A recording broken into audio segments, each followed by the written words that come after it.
Halo semuanya, selamat pagi, siang, sore ataupun malam dimanapun kalian berada. Perkenalkan, nama saya Aiska Kroma Umam.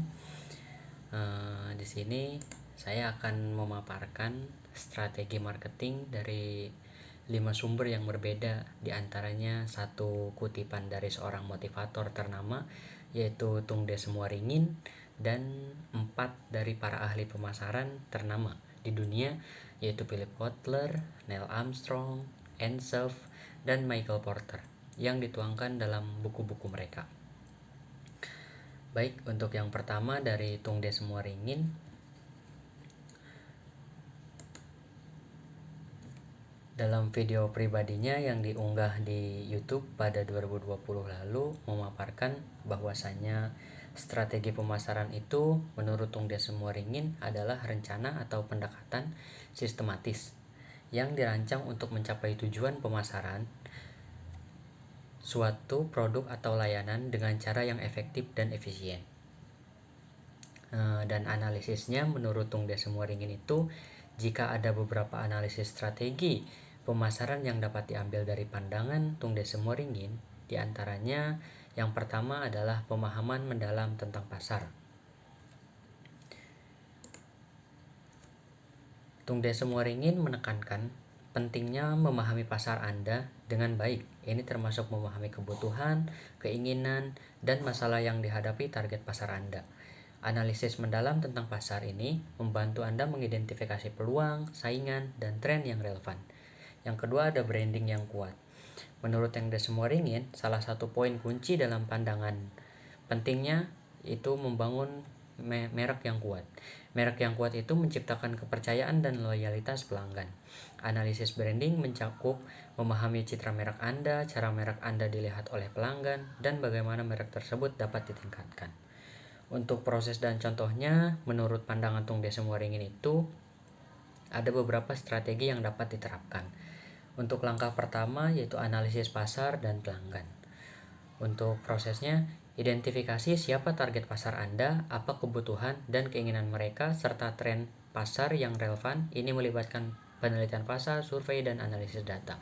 Contohnya, misalnya, jika Anda memiliki bisnis organik, Anda mungkin akan melakukan analisis pasar untuk memahami permintaan konsumen terhadap produk makanan organik dan menilai preferensi target pasar Anda. Untuk langkah yang kedua, pengembangan merek yang kuat.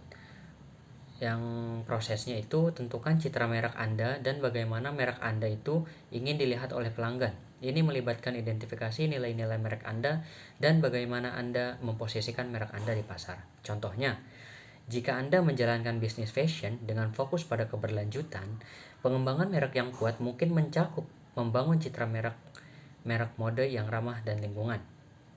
Untuk langkah yang ketiga, pemasaran konten.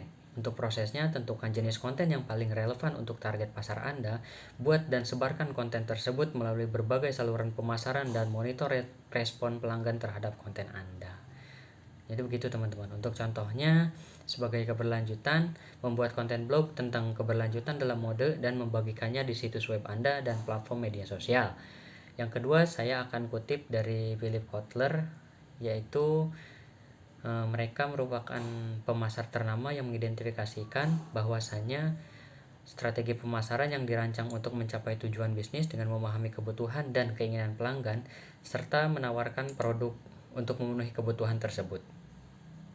Untuk analisisnya, Kotler menekankan pentingnya memahami pasar dan pelanggan, serta menawarkan produk yang sesuai dengan segmen pasar yang tepat. Untuk prosesnya, proses strategi pemasaran menurut Kotler melibatkan analisis pasar, penetapan tujuan, segmentasi, penentuan posisi, pengembangan produk, penetapan harga, promosi, dan distribusi.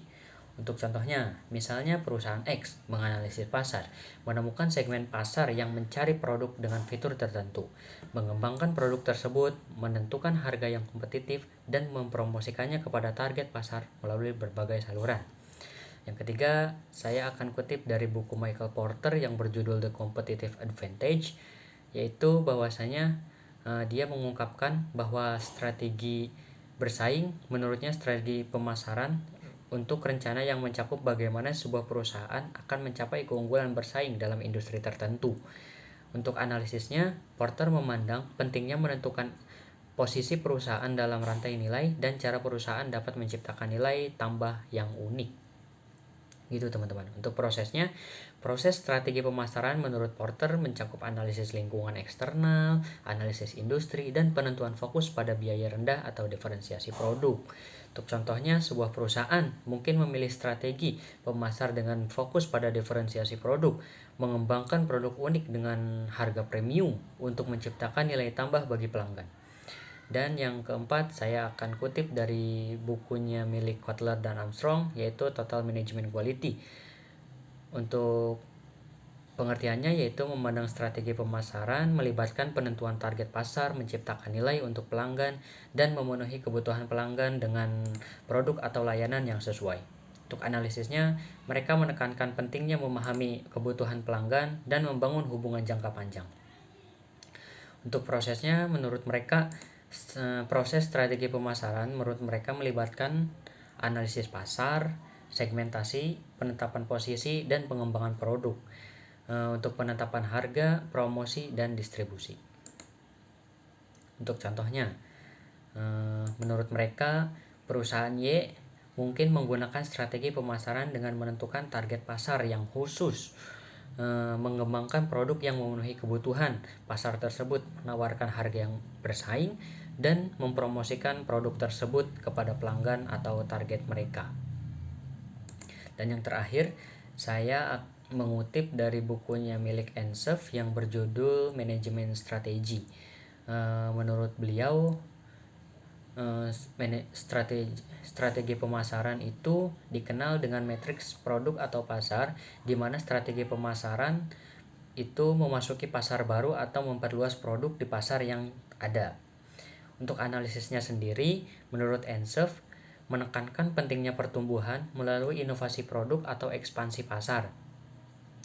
Dan prosesnya menurut Ensef itu proses strategi pemasaran yang melibatkan identifikasi peluang di pasar baru atau ekspansi produk. Kemudian merancang strategi untuk memasuki pasar tersebut.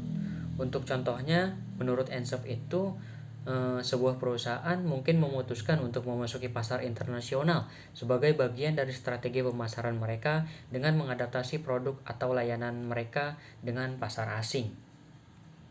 Mungkin itu teman-teman, beberapa kutipan dari saya atau 5 kutipan dari saya dari berbagai sumber. Kurang dan lebihnya mohon maaf. Wabillahi taufiq wal hidayah. Assalamualaikum warahmatullahi wabarakatuh. Terima kasih.